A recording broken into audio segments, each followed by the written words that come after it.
किसान भाइयों नमस्कार। मैं राम बाबू सिंह अपने राम फार्मिंग चैनल में प्रेम पूर्वक स्वागत करता हूं। किसान भाइयों, आज हम बात करेंगे स्टीविया की खेती के बारे में। इससे पहले किसान भाइयों, हमारे चैनल पे नए हैं तो चैनल को सब्सक्राइब कर दें और बेल आइकन को प्रेस कर दें ताकि इस तरह की जानकारी आपको सबसे पहले मिले। किसान भाइयों, स्टीविया सामान्य चीनी की तुलना में स्टीविया की पत्तियां 30 गुना ज़्यादा मीठी होती है। स्टीविया राइबोडाइसैकेराइड ए का सार सामान्य चीनी की तुलना में लगभग 300 से 400 गुना अधिक मीठा होता है। स्टीविया की मिठास भी लंबी समय से समझ में आ रही है। इसी मिठास के कारण इसे हनी प्लांट भी कहा जाता है। स्टीविया से तैयार दवाइयों का प्रयोग मधुमेह, दांत की कैविटी, टॉनिक और भोजन में भी कैलोरी कम करना आदि इलाज में ली जाती है। भारत में स्टीविया मुख्य उत्पादक राज्य मध्य प्रदेश, पंजाब, छत्तीसगढ़, आंध्र प्रदेश, महाराष्ट्र और कर्नाटक हैं। स्टीविया की पत्तियों में 2 पदार्थ पाए जाते हैं। पहला जो पदार्थ है वो है स्टीवियोसाइड्स, जो 10 से 20% होता है, और दूसरा जो पदार्थ है वो है रेबायोडाइसाइड ए। 1 से 3% स्टीवियोसाइड 100 डिग्री सेल्सियस पर स्थिर रहता है और यह विभिन्न अन्य स्वीटनर तथा स्टीवियोसाइड्स का प्रमुख लाभ है। किसान भाइयों, अगर हम स्टीविया की बोआई का समय की बात करूं तो स्टीविया वर्ष भर में कभी भी लगाई जा सकती है, लेकिन उचित समय फरवरी मार्च का महीना होता है। अगर बात करूं दूरी की तो नए पौधे में 18 इंच का फैसला और पंक्ति से पंक्ति के बीच का जो फैसला है वो 20 से 24 इंच का रखना होता है। किसान भाइयों, अगर हम बुआई का तरीका की बात करें तो तापमान और लंबे दिनों का फसल के उत्पादन पर अधिक प्रभाव पड़ता है। स्टीविया के पौधों का रोपाई मेरों पर किया जाता है। इसके लिए 15 सेंटीमीटर की ऊंचाई से 2 फीट चौड़ाई मेड बना दिया जाता है। उन पर कतार से कतार की दूरी 40 सेंटीमीटर और पौधा में पौधे की दूरी 20 से 25 सेंटीमीटर रखते हुए 2 मेरों के बीच 1.5 फीट की जगह या गली या रास्ते के रूप में छोड़ देना चाहिए। किसान भाइयों, अगर बीज की मात्रा की बात करूं तो नए पौधे की रोपाई 30,000 बीजों को 1 एकड़ खेत में डाल सकते हैं। किसान भाइयों, अगर अनुकूल जलवायु की बात करें तो स्टीविया की खेती भारतवर्ष में पूरे साल भर में कभी भी कराई जा सकती है।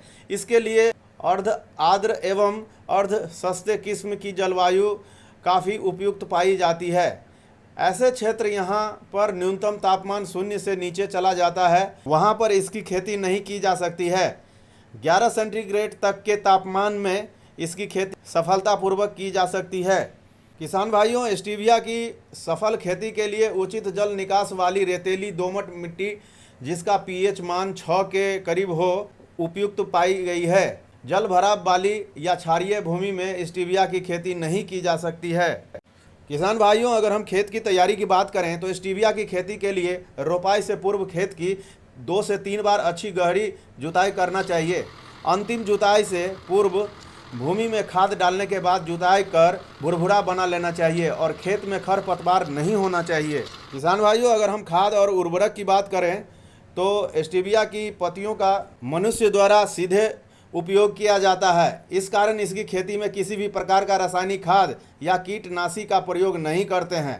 किसान भाइयों, 1 एकड़ में इसकी फसल को तत्व के रूप में नाइट्रोजन, फास्फोरस और पोटास की मात्रा क्रमशः 110, 45 किलोग्राम की आवश्यकता होती है। इसकी पूर्ति के लिए 70-80 क्विंटल वर्मी कंपोस्ट या 200 क्विंटल सड़ी हुई गोबर की खाद पर्याप्त रहती है। किसान भाइयों, अगर हम रोग और कीट नियंत्रण की बात करें तो सामान्यतः स्टीविया की फसल में किसी भी प्रकार का रोग या कीड़ा नहीं लगता है। कभी कभी पत्तियां पर धब्बे पड़ जाते हैं तो जो कि बोरन तत्व की कमी के लक्षण हैं। इससे नियंत्रण के लिए 6% बोरेक्स का छिड़काव किया जा सकता है। कीड़ों की रोकथाम के लिए नीम के तेल को पानी में घोलकर स्प्रे किया जा सकता है। किसान भाइयों, अगर हम खरपतवार नियंत्रण स्टीविया की खेती में बात करें तो सिंचाई के पश्चात खेत की निराई गुड़ाई करनी चाहिए, जिससे भूमि भुरभुरी तथा खरपतवार रहित हो सकती है, जो कि पौधे में वृद्धि के लिए लाभदायक होता है। किसान भाइयों, अगर हम स्टीविया की सिंचाई की बात करें तो स्टीविया की फसल सूखा सहन नहीं कर पाती है। इसको लगातार पानी की आवश्यकता होती है। सर्दी के मौसम में 10 दिन के अंतराल पर तथा गर्मियों में प्रति सप्ताह सिंचाई करनी चाहिए। वैसे स्टीविया की फसल में सिंचाई करने का सबसे उपयुक्त साधन स्प्रिंकलर तथा ड्रिप इरिगेशन होता है।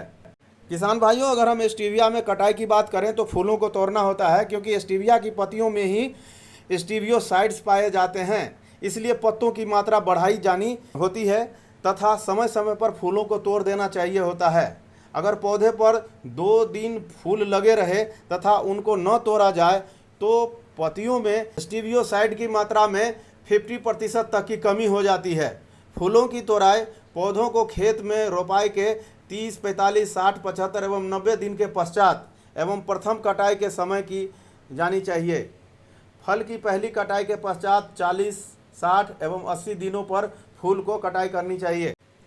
किसान भाइयों, फसल की कटाई यानी स्टीविया की पहली कटाई पौधे रोपने के लगभग 4 महीने पश्चात की जाती है तथा शेष कटाइयाँ 90 दिन के अंतराल पर की जाती है। इस प्रकार वर्ष भर में 3 से 4 कटाइयाँ 3 वर्ष तक ही ली जाती है।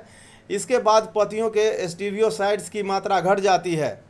कटाई में महत्वपूर्ण पौधे को जमीन से 6 से 7 सेंटीमीटर ऊपर से काट लिया जाता है तथा इसके पश्चात पत्तियों को टहनियों से तोड़कर धूप में अथवा ड्रायर द्वारा सुखा लिया जाता है। तत्पश्चात सूखी पत्तियों को ठंडे स्थान में शीशे के जार या एयर टाइट पॉलीथीन पैक में भर देते हैं। किसान भाइयों, अगर हम स्टीविया की उपज की बात करें तो वर्ष भर में स्टीविया की 3 से 4 कटाई में लगभग 70 क्विंटल से 100 क्विंटल सूखे पत्ते प्राप्त किए जा सकते हैं।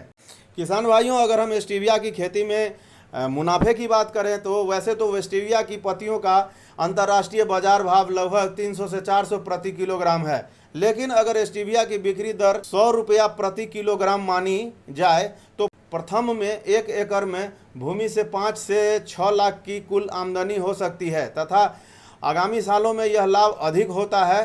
कुल आमदनी होती है तथा आगामी सालों में यह लाभ अधिक हो जाता है। कुल 3 वर्षों में लगभग 1 एकड़ में 5 से 6 लाख का शुद्ध लाभ प्राप्त किया जा सकता है। किसान भाइयों, वीडियो में दी गई जानकारी आपको अगर अच्छी लगी तो वीडियो को लाइक ज़रूर करें और चैनल को सब्सक्राइब करें। धन्यवाद।